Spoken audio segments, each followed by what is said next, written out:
আসসালামু আলাইকুম বন্ধুরা। কেমন আছেন সবাই? আশা করি আল্লাহর অশেষ রহমতে সবাই ভালোই আছেন।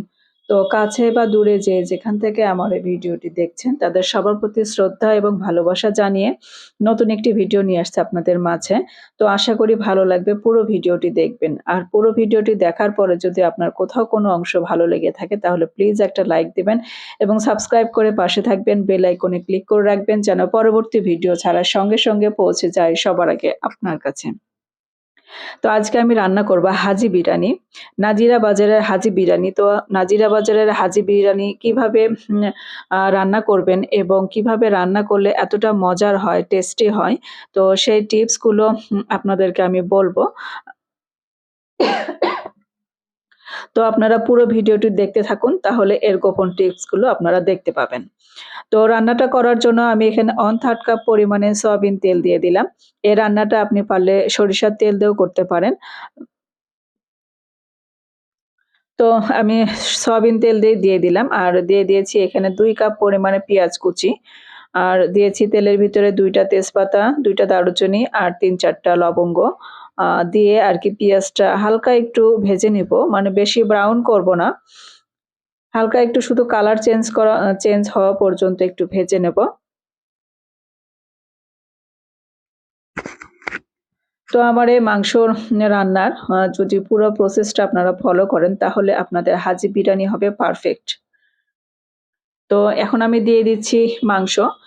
আমি এখানে সোয়া কেজি পরিমাণে মাংসটা দিয়ে দিচ্ছি। সোয়া কেজি পরিমাণ মাংস দিয়ে আমি রান্না করব বিরিয়ানিটা। তো তার জন্য আমি এখানে দিয়ে দিয়েছি ১ টেবিল চামচ পরিমাণ মরিচের গুঁড়া, আর ১ চা চামচ পরিমাণ ধনিয়ার গুঁড়া, আর আদা, জিরা এবং রসুন আমি দিয়ে দিচ্ছি ৪ চা চামচ পরিমাণ। আমি একসঙ্গে বেটে রেখেছি। আর এখানে দিয়ে দিচ্ছি সাদা এলাচের গুঁড়া ১/২ চা চামচ। আর লবণটা দিয়ে দিচ্ছি পরিমাণ মতো। লবণটা আপনারা পরিমাণ মতো দিতে পারেন, লবণ আর মরিচ। কেউ আসলে ঝাল বেশি খান, কেউ কম খান। তো সেটা বুঝে শুনে আরকি দিবেন। আর হাজি বিরিয়ানি রান্নার এতটা মজার হওয়ার কিছু গোপন টিপস আছে। তো সেই টিপসটা আমি আরকি দিব। আমি আগে বলিনি।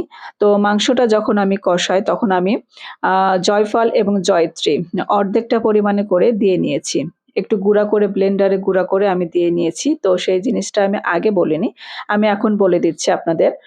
তো জয়ফল এবং জয়িত্রী দিলে হাজি বিরিয়ানির স্বাদটা অনেক গুণে বেড়ে যায়। এর আরো একটা গোপন টিপস আছে। এই টিপসটা আমি আবার পরবর্তীতে বলছি, যখন আমি দিব আ তখন আমি বলে দিব। তো মাংসটা এভাবে একটু কষিয়ে নিবেন। এই যে দেখতে পাচ্ছেন মাংসটা আমার কষানো কিন্তু হয়ে গেছে, তেল ছেড়ে দিয়েছে। এখন আমি পোলাওয়ের চাউল দিয়ে আরকি হাজি বিরিয়ানিটা রান্না করব। তো তার জন্য আমি এখানে দিয়ে দিলাম ৪ টেবিল চামচ পরিমাণে ঘি। আ চাউলটা আপনি এখানে ঘি দিয়ে ভাজার চেষ্টা করবেন। তাহলে এই হাজি বিরিয়ানির টেস্টটা অনেক ভালো আসে। আর ঘিয়ের ভিতরে দিয়ে দিচ্ছি ২ টা তেজপাতা, ২ টা দারুচিনি। আ ঘিয়ের ভিতরে দিয়ে হালকা একটু ভেজে নেব। আর দিয়ে দিলাম ৩ টা লবঙ্গ। দিয়ে দেওয়ার পরে আমি এখানে চাউল দিয়ে দিচ্ছি। আমি চাউলটা রান্না করছি এখানে ২ কাপ পরিমাণে। তো ১ কেজি, সোয়া কেজি মাংসর জন্য ২ কাপ আ চাউলই যথেষ্ট। যেহেতু চাউলটা ফুলে ডাবল হয়ে যায়, যখন পানি দিবেন তখন সিদ্ধ হয়ে ডাবল হয়ে যায়। তো সেক্ষেত্রে আপনি মাংস যতটুকু দিবেন তার অর্ধেক পরিমাণে চাউল দিবেন। তাহলে আপনার বিরিয়ানি রান্নাটা পারফেক্ট হবে এবং স্বাদ ভালো আসবে এবং বিরিয়ানির ভিতরে একটু মাংস বেশি থাকবে আরকি। তো আমি এখন এই যে চাউলটা ভালো করে ভেজে নেব। দেখতে পাচ্ছেন চাউলটা যদি আপনার ভাজা ভালো হয় তাহলে সেক্ষেত্রে বিরিয়ানিটাও ঝরঝরা হবে এবং বিরিয়ানির ফ্লেভারটাও অনেক বেশি ভালো আসে।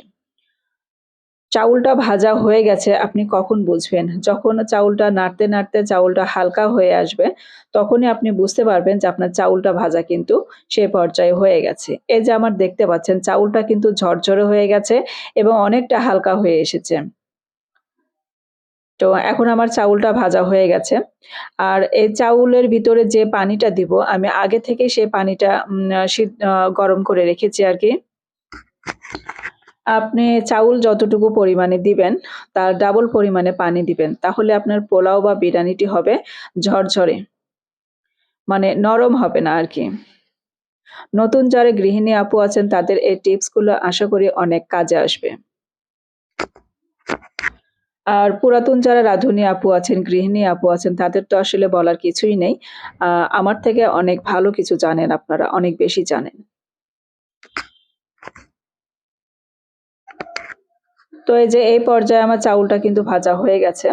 আ এখন আমি পানি দিয়ে নিব। যেহেতু আমি ২ কাপ পরিমাণে চাউল দিয়েছি, তো সেক্ষেত্রে এখানে আমি ৪ কাপ পরিমাণে পানিটা আমি সিদ্ধ করে নিয়েছি।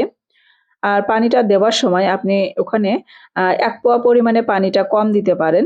যদি ১ পোয়া পরিমাণে পানি আপনার শেষে লাগে তাহলে দিতে পারেন। আর যদি না লাগে তাহলে দিবেন না।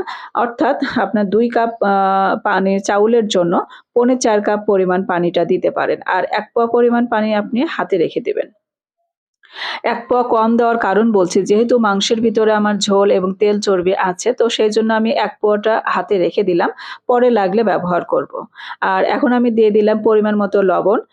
চাউলের জন্য যে লবণটুকু দরকার সে লবণটা দিয়ে দিলাম। আর দিয়ে দিলাম একটু টেস্টিং সল্ট।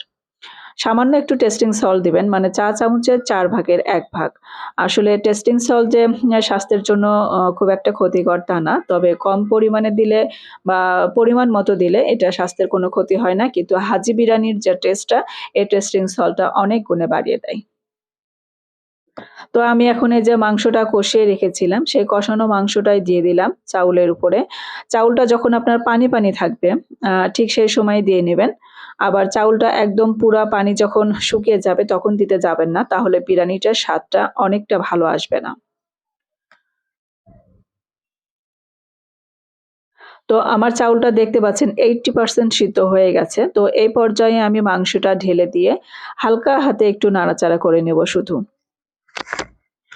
তো আমার চ্যানেলের ভিডিওগুলো আপনাদের কার কাছে ভালো লাগে কমেন্ট করে জানাবেন। আর আমার এই সহজ রেসিপিগুলো যদি আপনাদের কাছে ভালো লেগে থাকে তাহলে প্লিজ একটা সাবস্ক্রাইব করবেন এবং বেল আইকনে ক্লিক করে রাখবেন যেন পরবর্তী ভিডিও ছাড়ার সঙ্গে পৌঁছে যায় সবার আগে আপনার কাছে। আমার এই চ্যানেলে আমি খুব সহজভাবে রান্নাগুলো দেখানোর চেষ্টা করি। এমন কিছু কঠিন কিছু দেখাই না যা আমার আপুরা রান্না করতে পারবেন না।